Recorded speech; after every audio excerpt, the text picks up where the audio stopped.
Hello everyone. अब हम discuss करेंगे हाउ टू अप्रोच एमिनोरिया।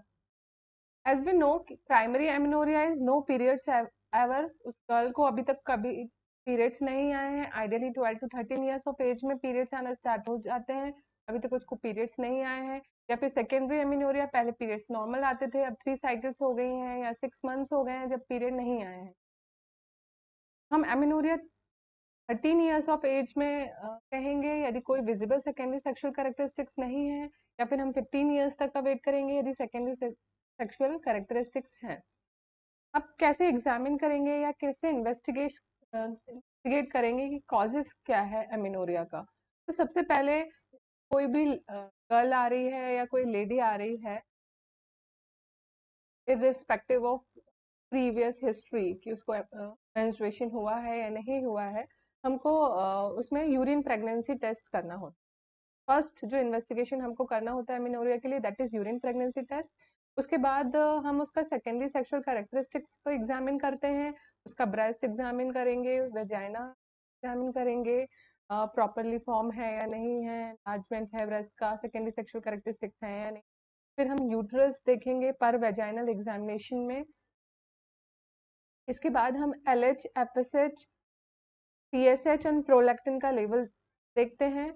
और इन सब के बाद हम इन लास्ट कैरोटाइपिंग करवाते हैं। तो हम सबसे पहले देखते हैं कि क्या क्या कॉजेज हो सकते हैं प्राइमरी एमिनोरिया के। तो it's a flow chart for the primary amenorrhoea. जैसा कि हमने डिस्कस किया, कभी भी कोई लेडी यदि एमिनोरिया की कंप्लेन कर रही है, उसको मेंस्ट्रुएशन अभी स्टार्ट नहीं हुआ है, तो हम उसका इर्रिस्पेक्टिव कि यदि अभी पहले मेंस्ट्रुएशन आया है नहीं, हमें प्रेगनेंसी टेस्ट सब में कराना होता है। हमें ज़्यादा जजमेंटल नहीं होना होता है। इवन यदि वो अबाउट 12 ईयर्स है, हो सकता है कि उसमें अभी मेंस्ट्रुएशन स्टार्ट नहीं हुआ है और उसके पहले ही कुछ अब्यूज हुआ हो, है ना, सेक्सुअल इंटरकोर्स होने की वजह से वो without starting first menstrual cycle वो प्रेग्नेंट हो, तो हमें उसमें भी प्रेगनेंसी टेस्ट कराना हो। फिर हम उसके लिए यदि प्रेगनेंसी टेस्ट नेगेटिव आता है तो हमें उसका सेकेंडरी सेक्सुअल कैरेक्टरिस्टिक्स एग्जामिन करने हैं। यदि उसमें सेकेंडरी सेक्सुअल कैरेक्टरिस्टिक प्रेजेंट है तो फिर हम उसमें एनाटॉमिकल कुछ डिफेक्ट तो नहीं है, यूट्रस देखेंगे। यदि उसमें यूट्रस प्रेजेंट है, यूट्रस एब्सेंट है, यदि यदि फर्स्ट हमने देखा कि सेकेंडरी सेक्सुअल कैरेक्टरिस्टिक्स तो है लेकिन उसमें यूट्रस अभी तक फॉर्म नहीं हुआ है, तो हो सकता है उसमें मेयर रॉकेटेंस्की कुशर हॉर्सर सिंड्रोम हो। ये सिंड्रोम एक मुलेरियन एजेनेसिस में मिलता है जिसमें प्रॉपर यूट्रस वेजाइना फॉर्म नहीं हुए होते हैं। तो ऐसी कंडीशन में हम वेजाइनोप्लास्टी कर सकते हैं यदि उसको फंक्शनल क्वालिटी ऑफ लाइफ हम प्रोवाइड कर सकते हैं। ऐसी फीमेल यदि मैरिज करना चाहती है तो हम उसमें वेजाइना फॉर्म करवा सकते हैं, वेजाइनोप्लास्टी कर सकते हैं ताकि उसकी नॉर्मल लाइफ चलती रहे ऑल्दो उसमें यूट्रस नहीं है। फिर यदि सेकंड कंडीशन है यूट्रस प्रेजेंट है, सेकेंडरी सेक्सुअल कैरेक्टरिस्टिक्स भी है, यूट्रस भी है, तो अब क्या रीजन है कि उसको मेंस्ट्रुएशन स्टार्ट नहीं हुआ है।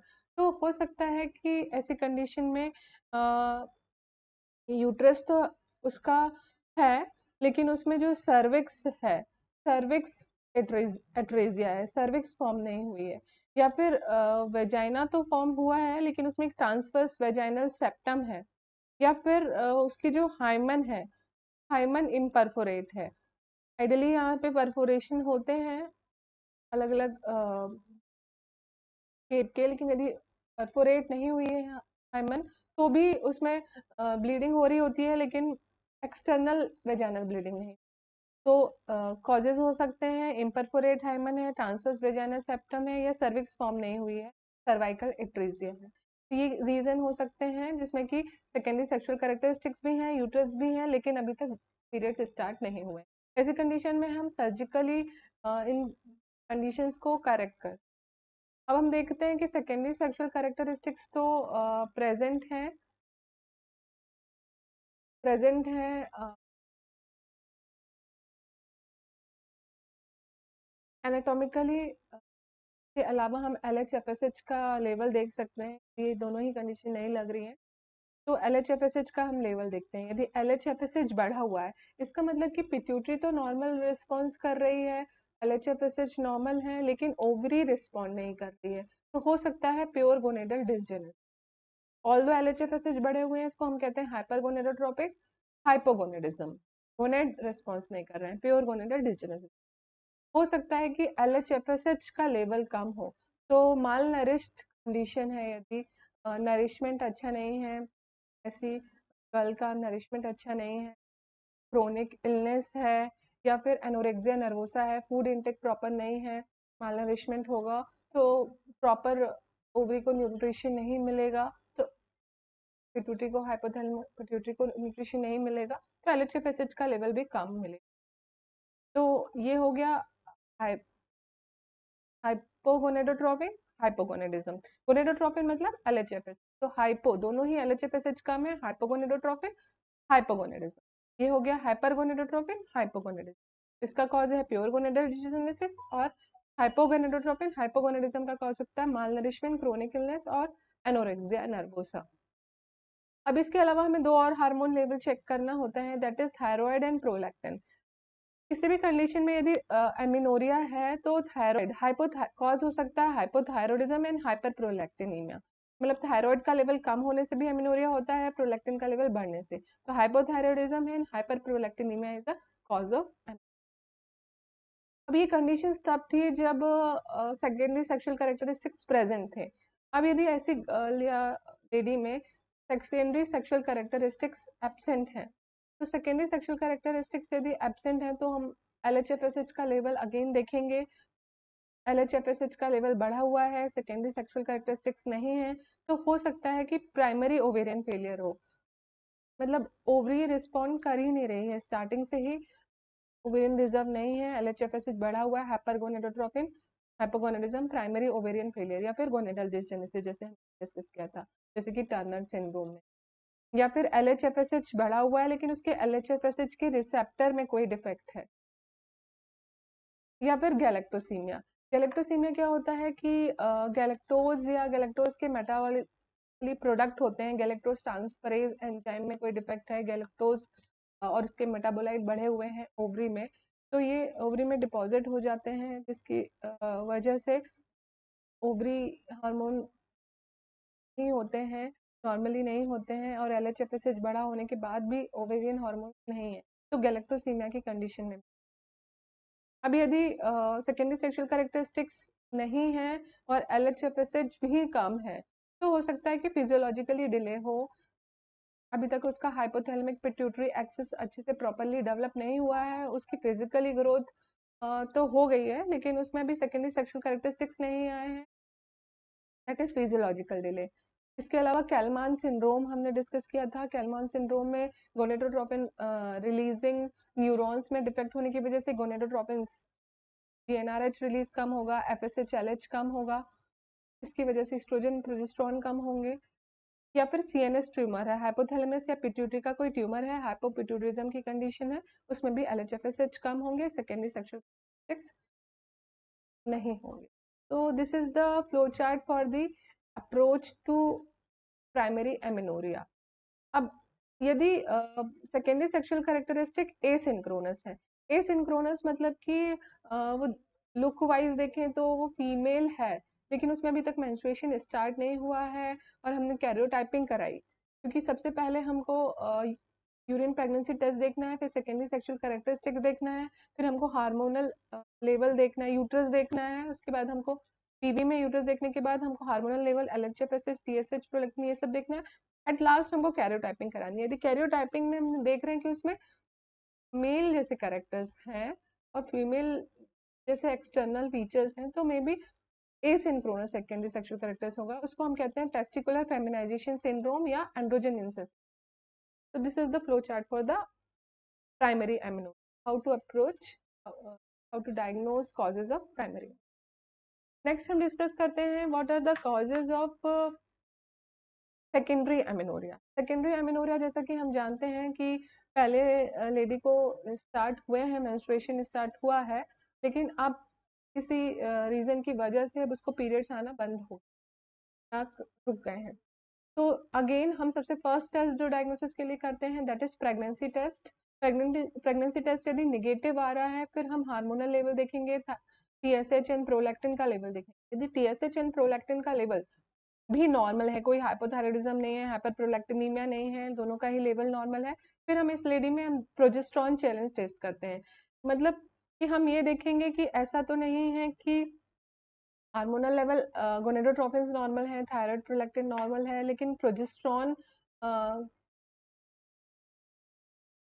नहीं है बॉडी में, या प्रोजेस्टेरॉन का जो इफेक्ट होता है ओवरी में वो नहीं है, तो हम प्रोजेस्टेरॉन उसको कुछ साइकिल्स तक उसको प्रोजेस्टेरॉन देंगे, मेड्रोक्सी प्रोजेस्टेरॉन एसीटेट दे सकते हैं, MDA D acetate medroxyprogesterone acetate दे सकते हैं। उसके बाद यदि कुछ साइकिल तक हमने प्रोजेस्टेरॉन दिया तो उसमें क्या होगा कि इस्ट्रोजन तो है, एंडोमेट्रियल प्रोलिफरेशन हो रहा है, प्रोजेस्टेरॉन देने से उसमें सिक्रीटरी चेंजेस होंगे, और जैसे ही हम प्रोजेस्टेरॉन प्रिपरेशन विदड्रॉ करते हैं तो उसमें पीरियड्स आ जाएंगे। यदि ऐसा है कि प्रोजेस्टेरॉन देने से पीरियड्स आ जा रहे हैं, प्रोजेस्टेरॉन दिया और उसके बाद विदड्रॉ करने से पीरियड्स आ रहे हैं, इट्स मीन्स कि मे बी प्रोजेस्टेरॉन में कुछ डिफेक्ट था, इसकी वजह से यूट्रस रिस्पॉन्स नहीं कर रहा था, ओवरी से प्रोजेस्टेरॉन नहीं आ रहा होगा, ऐसा कुछ हो सकता है। तो इसका रीजन हो सकता है पीसीओडी, पॉलीसिस्टिक ओवेरियन डिजीज। तो ओवरी में यदि सिस्ट है तो ऐसा हो सकता है कि एस्ट्रोजन तो है लेकिन प्रोजेस्टेरॉन नहीं है। पीसीओडी, पॉलीसिस्टिक ओवेरियन डिजीज एक सेपरेट टॉपिक है, इसके बहुत सारे रीजंस हैं सेकेंडरी एमेनोरिया के, हम सारे रीजंस तो डीप में डिस्कस नहीं कर सकते हैं, हम यहाँ पे ब्रीफ में डिस्कस कर रहे हैं। तो पीसीओडी एक सेपरेट टॉपिक हो सकता है, यहाँ पे हम सिर्फ इतना जानेंगे कि पॉलीसिस्टिक ओवेरियन डिजीज में ऐसा हो सकता है। इसके अलावा यदि प्रोजेस्टेरॉन चैलेंजेस देने से भी पीरियड्स नहीं आए तो मे बी प्रोजेस्टेरॉन में कोई के वजह से कोई डिफेक्ट नहीं है, मे बी इस्ट्रोजन की वजह से हो। तो हम फिर oestrogen progesterone preparation, combined preparation देंगे, इस्ट्रोजन प्रोजेस्टेरॉन चैलेंज टेस्ट देख के देखेंगे। यदि इस्ट्रोजन प्रोजेस्टेरॉन चैलेंज देने से भी पीरियड्स नहीं आ रहे हैं तो मे बी जो यूट्रस है, यूट्रस में जैसे कि पोस्टपार्टम या कुछ कंडीशंस में यूट्रस का क्यूरेटेज करके उसकी लेयर्स निकाल दी जाती हैं, तो स्कारिंग की जाती है, क्यूरेटेज किया जाता है अबॉर्शन के बाद, क्यूरेटेज करने से यहाँ पे एडिशंस बन जाते हैं, तो प्रॉपर एंडोमेट्रियल प्रोलिफरेशन नहीं हो पाता है, एंडोमेट्रियल ग्लैंड प्रॉपर फॉर्म नहीं हो पाती हैं, तो इस्ट्रोजन प्रोजेस्टेरॉन का भी इफेक्ट नहीं देखने को मिलेगा, स्लपिंग ऑफ एंडोमेट्रियम नहीं मिलेगी। ऐसा मिलता है हमको एशरमान सिंड्रोम में, जिसमें डीएनसी या क्यूरेटेज की वजह से एडिशन बन जाते हैं, स्कारिंग हो जाती है यूट्रस में। तो इस्ट्रोजन प्रोजेस्टेरॉन चैलेंज देने से भी यदि पीरियड्स नहीं आ रहे हैं, मतलब एंडोमेट्रियल मेट्रियम रिस्पॉन्ड नहीं कर रही है इस्ट्रोजन प्रोजेस्टेरॉन के लिए, दैट इज एशरमान सिंड्रोम। लेकिन यदि इस्ट्रोजन प्रोजेस्टेरॉन चैलेंज देने से पीरियड्स आ गए जबकि प्रोजेस्टेरॉन देने से नहीं आया था, तो डिफेक्ट जो है वो हमें समझ में आ जाएगा इस्ट्रोजन में था, इस्ट्रोजन की वजह से एंडोमेट्रियम का प्रोलिफरेशन प्रॉपर नहीं हो पा रहा था। तो अब हमने इस्ट्रोजन प्रोजेस्टेरॉन चैलेंज दिया, पीरियड्स आ गए। अब हम इसमें भी हम देखेंगे कि एलएच एफएसएच में तो प्रॉब्लम नहीं है, मतलब इस्ट्रोजन तो है, पीरियड्स आ रहे हैं, यदि इन दोनों एलएच और एफएसएच का लेवल हम चेक करेंगे, यदि हम एलएच और एफएसएच का लेवल बढ़ा हुआ है, क्यों इस्ट्रोजन कम है, तो हम देखेंगे कि मे बी एलएचएफएसएच का लेवल तो बढ़ा हुआ है, मतलब गोनेडोट्रोपिन्स बढ़े हुए हैं, hyper gonadotropin hypogonadism, gonad respond नहीं कर रहे हैं इसलिए इस्ट्रोजन नहीं। तो इसका रीजन हम पहले भी देख चुके हैं, प्री मैच्योर ओवेरियन फेलियर हो सकता है। जनरली जो ओवेरियन फेलियर होता है हम जानते हैं कि मेनोपॉज के टाइम पे होता है, अराउंड 45-48 ईयर्स के अराउंड, लेकिन यदि उसके पहले ही ओवेरियन फेलियर हो रहा है just before 40 years of age, तो that is called as premature ovarian failure. तो ऑल्दो एलएचएफएसएच तो बढ़े हुए हैं लेकिन इस्ट्रोजन कम है, या फिर कोई रेडियोथेरेपी दी गई है फीमेल को, उसको कैंसर था उसकी वजह से कीमोथेरेपी दी गई है, या कोई रेडिएशन एक्सपोजर है, उसको कुछ इंजरी हुई है, पेल्विक इंजरी है जिसकी वजह से बार बार सीटी स्कैन हुआ है, रेडियोथेरेपी दी गई है, या फिर कुछ पेल्विक इंजरी की वजह से उसकी ऊफरेक्टोमी कर दी गई थी, कोई डॉक्यूमेंटेशन नहीं था, उसने पीएचसी या विलेज एरिया में कुछ सर्जरी कराई थी जिससे ऊफरेक्टोमी हुई थी और उसको पता नहीं है उस लेडी को, तो ऐसे केसेस में एलएचएफएसएच तो बड़े होंगे लेकिन इस्ट्रोजन नहीं होगा, हाइपरगोनेडोट्रोपिक हाइपोगोनेडिज्म। अब यदि इस्ट्रोजन का डिफेक्ट था लेकिन एफएसएच एलएच तो बढ़े हुए हैं, तो कॉज हो सकता है कि हाइपोथैलेमिक पिट्यूटरी ट्यूमर हो जिसमें एलएचएफएसएच भी कम है और इस्ट्रोजन में भी कम है, या फिर शिहान सिंड्रोम, पोस्टपार्टम इस्चमिक नेक्रोसिस हो गई है एंटीरियर पिट्यूटरी की, या फिर क्रोनिक इलनेस की वजह से माल नरिश है, क्रोनिक इलनेस है, तो ऐसी कंडीशन में भी गोनेडोट्रोपिन्स कम है और इस्ट्रोजन भी नहीं। तो these are the causes of the secondary amenorrhoea. इस तरीके से हमें उसे अप्रोच करना होगा। सबसे पहले प्रेगनेंसी टेस्ट करेंगे, फिर हार्मोनल में थायराइड और प्रोलैक्टिन लेवल देखेंगे। उसमें भी यदि नॉर्मल है तो हम प्रोजेस्टेरॉन से स्टार्ट करेंगे, प्रोजेस्टेरॉन में डिफेक्ट है या नहीं है। यदि प्रोजेस्टेरॉन में डिफेक्ट नहीं है तो हम एस्ट्रोजन का डिफेक्ट देखेंगे। यदि एस्ट्रोजन में डिफेक्ट है तो एस्ट्रोजन में डिफेक्ट क्यों है, एलएचएफएसएच का डिफेक्ट तो नहीं है। एलएचएफएसएच का डिफेक्ट देखेंगे कि एलएचएफएसएच बड़े हैं, मतलब गोनेडोट्रोपिन्स तो प्रॉपर है, ओवरी में डिफेक्ट है, या फिर एलएचएफएसएच ही कम है तो hypothalamic pituitary tumour, Sheehan syndrome और क्रोनिक इलनेस की पॉसिबिलिटी बनती है। These are the causes of the secondary amenorrhea, how to approach for the secondary। तो इस वीडियो में हमने देखा कि हमको अप्रोच कैसे करना है एमिनोरिया के डायग्नोसिस के लिए, क्या क्या इन्वेस्टिगेशन कराने हैं। जैसे कि हमें सबसे पहले यूपीटी कराना होता है, यूपीटी करना होता है, सेकेंडरी सेक्सुअल कैरेक्टरिस्टिक देखने होते हैं, ब्रेस्ट वेजाइना या यूट्रस में पर वेजाइनल एग्जामिनेशन करना होता है। इसके बाद हमको सारे हार्मोनल टेस्ट कराने होते हैं और फिर कैरियोटाइपिंग कर।